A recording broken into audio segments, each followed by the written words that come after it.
नमस्कार दोस्तों, आप सभी का स्वागत है संस्कृत वर्धनम यूट्यूब चैनल में।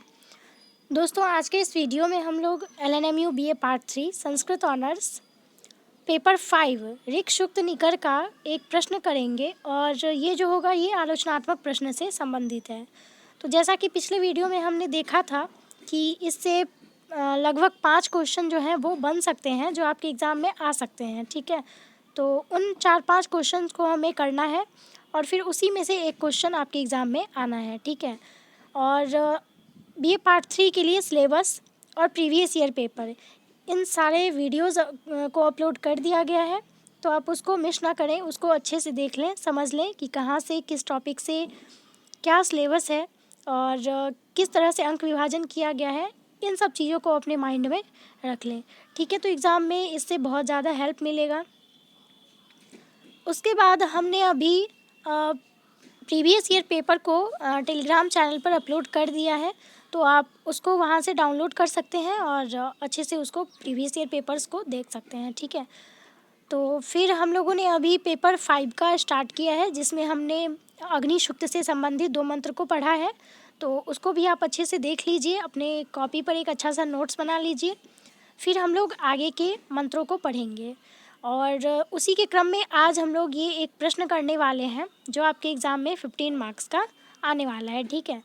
तो एक चीज़ यहाँ पे सबसे पहले समझने वाली बात है कि ये जो प्रश्न है, जो हमने पिछले वीडियो में भी आपको बताया था कि 4-5 ऐसे प्रश्न हैं, जैसे कि अग्नि के बारे में, इंद्र के बारे में, वायुदेव के बारे में, सूर्यदेव, इन 4-5 से क्वेश्चंस बन सकते हैं, ठीक है। तो जैसा कि हम लोग अभी अग्नि शुक्त से संबंधित मंत्र को जान रहे हैं, तो उसी के क्रम का ये हमारा पहला प्रश्न होगा जो अग्निदेव के बारे में है। इस क्वेश्चन में पूछा जा रहा है कि अग्निदेव के स्वरूप या फिर विशेषता को बताइए। मतलब प्रश्न एक ही है, लेकिन इसको कई तरह से पूछा जा सकता है, ठीक है। जैसे कि देखिए, पठितांश के आधार पर अग्निदेव की विशेषता का वर्णन करिए, या फिर अग्नि के स्वरूप का वर्णन करके वर्णन वैदिक संहिता ऋग्वेद के आधार पर करिए, ठीक है। हम लोग ऋग्वेद के आधार पर यहाँ पे अग्निदेव की विशेषता को बताने वाले हैं और ऋग्वेद में वर्णित अग्नि के चारित्रिक विशेषताओं को लिखिए। तो प्रश्न कई तरह से आ सकते हैं, बस आपको आंसर अग्निदेव के बारे में लिखना है। अब यहाँ पे मैंने पिछले वीडियो में बताया था कि जो अग्नि शुक्त है उसमें जो आगे के जो 9 मंत्र हैं, जो आप लोग सबसे पहले देखेंगे बुक में, तो आपको जो आगे का 9 मंत्र मिलेगा, ठीक है, वो अग्निदेव से संबंधित है, ठीक। तो आप लोग इस क्वेश्चन के लिए उन 9 मंत्रों को अच्छे से जानकर लिख सकते हैं, ठीक है। साथ साथ उसमें संस्कृत श्लोक को भी दें, मतलब कि जो मंत्र है, जैसे पहला मंत्र है अग्नि मीले पुरोहितंग, ठीक है। तो इस मंत्र को लिखते हुए और साथ ही उसका एक हिंदी अर्थ लिखते हुए अगर आप उन 9 को अच्छे से डिफाइन कर देते हैं इस क्वेश्चन के लिए, तो काफ़ी हद तक अच्छा है, मतलब कि बहुत अच्छा है, ठीक है। और आपको मार्क्स भी बहुत अच्छा आएगा उसमें, चूँकि आप उसमें श्लोक को भी डालेंगे, तो आप उसको ईज़िली कर सकते हैं। लेकिन यहाँ पे मैंने कुछ अग्निदेव के अन्य विशेषताओं को भी दिखाया है, जैसे कि उनको विशेषताओं के कारण उनको अन्य किन किन नामों से जाना जाता है, साथ ही पृथ्वी पर यानी कि जो जीवों के लिए वो किस तरह से उपयोगी हैं, हमारे मानव जीवन में उनका किस तरह से उपयोग है। तो इन सब चीज़ों को जो है वो मैंने यहाँ पे दिखाया है, तो उसको अच्छे से समझना है और फिर उसको लिखना है, ठीक है। तो हो सकता है कि बहुत सारे स्टूडेंट 9 मंत्र जो शुरू में दिया हुआ है उन सबको प्रिपेयर ना करें और जो प्रीवियस ईयर में दिया हुआ है उसको ही सिर्फ करें, तो फिर यहाँ से जो आप आंसर लिखेंगे वो एक अच्छा सा आंसर बन जाएगा आपके इस क्वेश्चन के लिए, ठीक है। तो आइए जानते हैं हम लोग इस क्वेश्चन का आंसर। तो सबसे पहले देखिए, जो 4 वेद हैं, ऋग्वेद, यजुर्वेद, सामवेद और अथर्ववेद, तो हम लोग अभी ये ऋग्वेद का अध्ययन कर रहे हैं, जिसमें जो है ऋग्वेद के अंतर्गत सबसे पहले अग्निदेव के बारे में बताया गया है। तो यहाँ पे अग्नि को एक सर्वप्रथम देवता माना गया है और अग्नि के महात्म की यह जो है, मतलब कि अग्नि को जो सबसे पहले स्थान दिया गया है वो इनके महात्म की पुष्टि करता है, ठीक है। अब जानिए कि जैसे कि इसमें अग्निदेव के बारे में बताया गया है सबसे पहले, तो इस तरह से कुल इसमें 33 देवताओं का वर्णन किया गया है और विभिन्न ऋषियों के द्वारा किया गया है। ठीक है, उसके बाद हम लोग थोड़ा सा यहाँ पे परिचय लिख देंगे, यही सब जो आप खुद से भी लिख सकते हैं कि ऋग्वेद का जो है वो शाब्दिक अर्थ होता है ज्ञान, और वेद 4 तरह के होते हैं। वेदों में ऋग्वेद महत्वपूर्ण स्थान रखता है। इसके अंतर्गत 10 मंडल, मंत्र की संख्या लगभग 11,000 है। तो इस तरह से जो कुछ बेसिक पॉइंट्स हैं इसको आप खुद से ऐड कर सकते हैं। ठीक है, चलिए अब हम लोग देखते हैं जो इनकी विशेषता है, इनका स्वरूप है, उसके बारे में हम लोग अध्ययन करते हैं। अग्नि पृथ्वी वासिनी देवों में अग्रगण्य है और इसकी 200 सूक्तों में स्तुति की गई है। ठीक है, आप लोग जानते हैं कि अग्निदेव की 200 सूक्तों में स्तुति की गई है, हमने पहले भी पढ़ा है।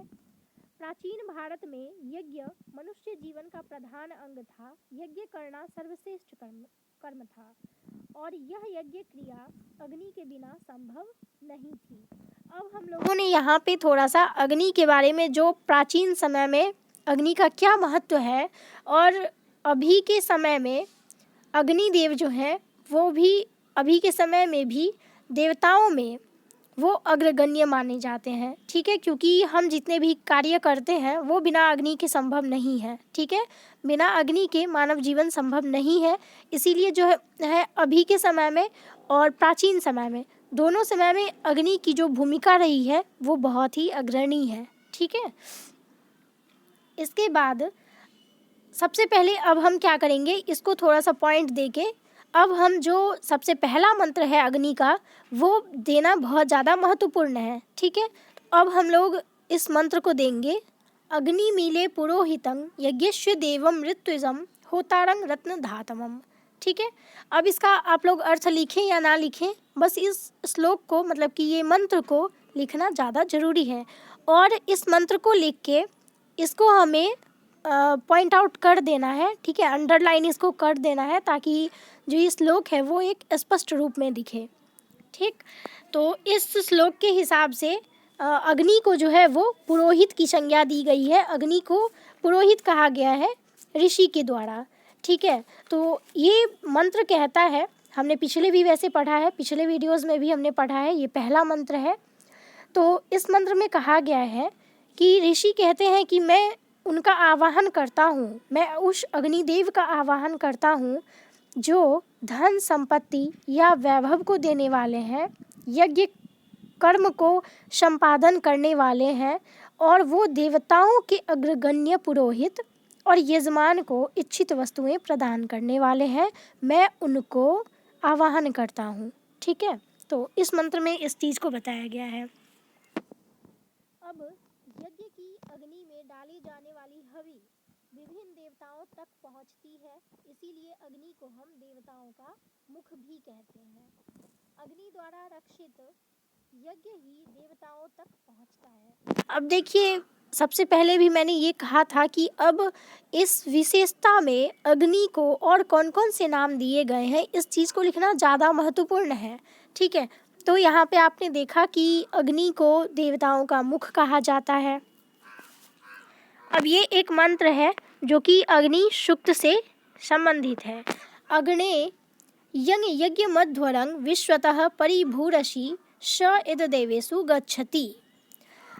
ये भी अग्नि सूक्त का ही मंत्र है। कहा गया है कि हे अग्निदेव, आप जिस हिंसा रहित यज्ञ को चारों ओर से परिव्याप्त कर लेते हैं वह निश्चय ही या केवल वही देवताओं तक पहुंचता है।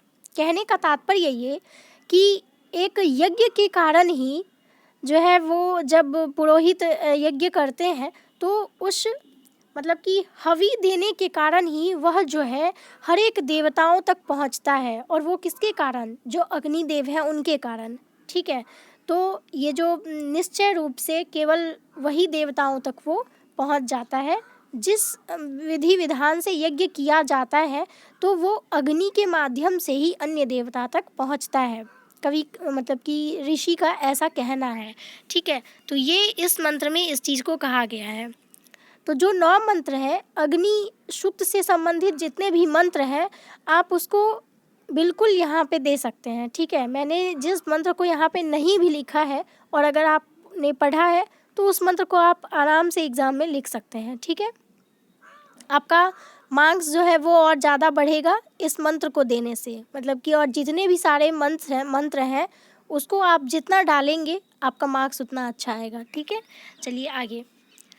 इस प्रकार अब जो है ये पॉइंट ज़्यादा महत्वपूर्ण है, क्योंकि इसमें वर्तमान के साथ अग्निदेव का जो है वो एक बताया गया है कि वर्तमान समय में अग्निदेव का क्या महत्व है। देखिए, इस प्रकार यज्ञ की हवि को देवताओं तक पहुंचाना अग्नि के कार्य थे। अग्नि से धूम उत्पन्न होता है, धूम से मेघ बनते हैं और मेघ से वृष्टि होती है।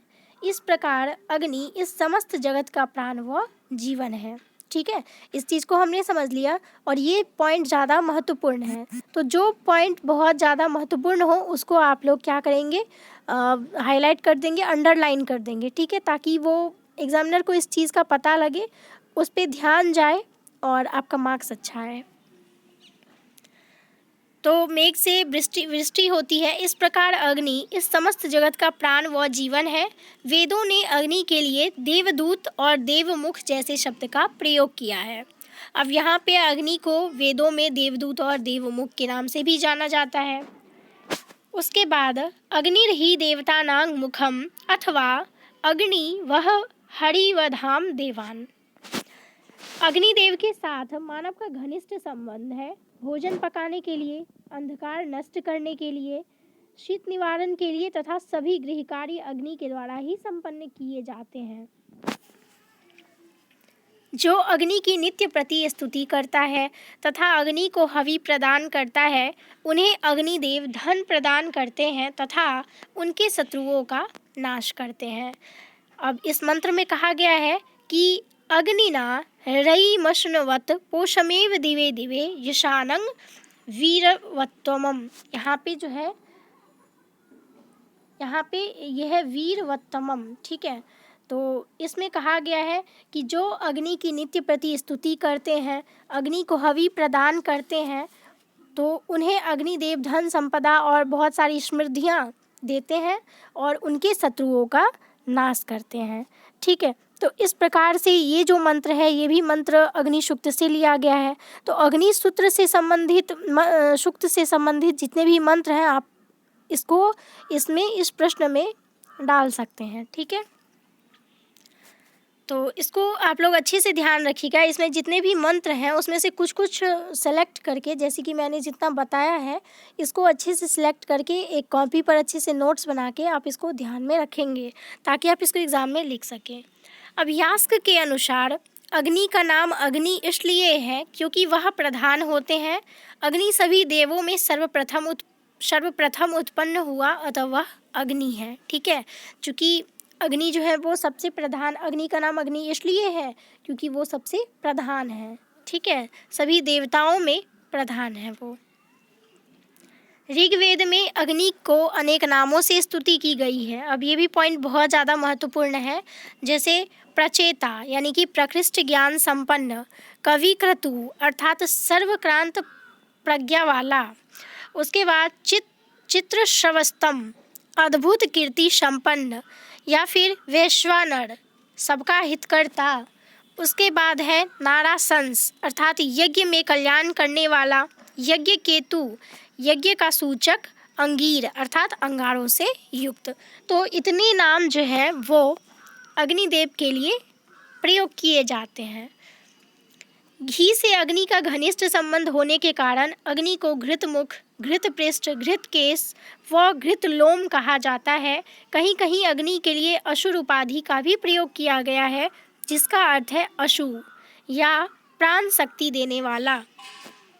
इस प्रकार देवताओं में प्रमुख अग्नि, यज्ञ को प्रकाशित करने वाला, विचित्र कीर्ति युक्त, यज्ञ में सर्वप्रथम आह्वान किए जाने वाला, प्रत्येक गृह में अवस्थित, सबकी कामना पूर्ण करने वाले हैं। अतः सरल एवं मधुरतम रूप में अग्नि की अनेक रूपों में स्तुतियाँ की गई है। अग्नि के इस अपूर्वतम पवित्रता के रूपकों के कारण ही उसकी महत्ता आज भी विद्यमान है। अग्नि के बिना मनुष्य के एक भी कार्य संपादित नहीं हो सकते। अग्नि पंचभूतों में से एक है। अग्नि की इसी महिमा का गुणगान करते हुए गोस्वामी तुलसीदास ने लिखा है, अब ये पॉइंट बहुत ज़्यादा महत्वपूर्ण है कि देखिए किसी भी क्वेश्चन आंसर में किसी कवि के द्वारा क्या कहे गए हैं उस विषय में ये बहुत ज़्यादा महत्वपूर्ण स्थान रखता है। तो यहाँ पे अब अग्नि के विषय में जो है वो गोस्वामी जी ने कहा है कि क्षिति जल पावक गगन समीरा पंच तत्व यह अधम शरीरा। ठीक है, तो इस पॉइंट को याद रखना है कि गोस्वामी तुलसीदास ने कहा है और इसको लिखना है। उसके बाद महाकवि कालिदास ने भगवान शंकर की अष्टमूर्तियों में से अग्नि को सर्वप्रथम और विधाता की सृष्टि माना है और इसका प्रथम चिन्ह माना है। ठीक है, तो ये भी पॉइंट बहुत ज़्यादा महत्वपूर्ण है, तो इसको सबसे अंतिम में ही लिखना है और इसको हाईलाइट कर देना है। ठीक है, और उन्होंने क्या कहा था, तो देखिए ये जो या सृष्टि सृष्टुराद्या विधि हुतम, ये अभिज्ञान शाकुंतलम का मंगलाचरण है। ठीक है, और वहाँ पे जो है सबसे पहले जो अष्टमूर्ति शिव का वर्णन किया गया है उसमें अग्नि को सर्वप्रथम माना गया है, मतलब कि सर्वप्रथम अग्नि का उसमें अग्नि की चर्चा की गई है। तो या सृष्टि सृष्टुराद्या विधिहुतम, तो यही है, अतः अग्नि का स्वरूप उचित है। तो इस प्रकार हमने आज अग्नि के बारे में जाना, अग्नि के विशेषताओं के बारे में जाना। तो इससे संबंधित और बहुत सारे पॉइंट्स हो सकते हैं, लेकिन यहाँ पे जो है ये 15 मार्क्स का प्रश्न है, तो इतना लिखना बहुत ज़्यादा है, मतलब ठीक है, इतना में बहुत अच्छा मार्क्स आ सकता है, बस इतना आपको लिखना है। मतलब इसमें आप और सारे मंत्र को भी जोड़ सकते हैं, और सारे आपको अगर याद हो तो आप उसको भी जोड़ सकते हैं। 9 मंत्र तक जो अग्नि सूक्त है उसमें भी अग्नि के बारे में और सारी चीज़ें कही गई है, तो आप उसको भी अच्छे से लिख सकते हैं। और यहाँ से आपको जो भी पॉइंट्स लगे जो महत्वपूर्ण हो उसको भी आप आराम से लिख सकते हैं। ठीक है, तो फिर इसी प्रकार हम लोग जो 2 मंत्र तक अभी हम लोगों ने अध्ययन किया है विस्तार पूर्वक, तो आगे हम लोग 3 से लेकर 9 तक एक वीडियो में उसको कंप्लीट कर लेंगे। फिर हमारा जो है प्रथम सूक्त जो अग्नि सूक्त है वो हो जाएगा, फिर हम लोग आगे का करेंगे। ठीक है, तो प्रीवियस ईयर के लिए जो आप लोग बोल रहे थे तो वो आपको PDF दे दिया गया है टेलीग्राम पे, वहाँ से आप लोग उसको डाउनलोड कर लीजिए। फिर मिलते हैं नेक्स्ट वीडियो में, तब तक के लिए धन्यवाद।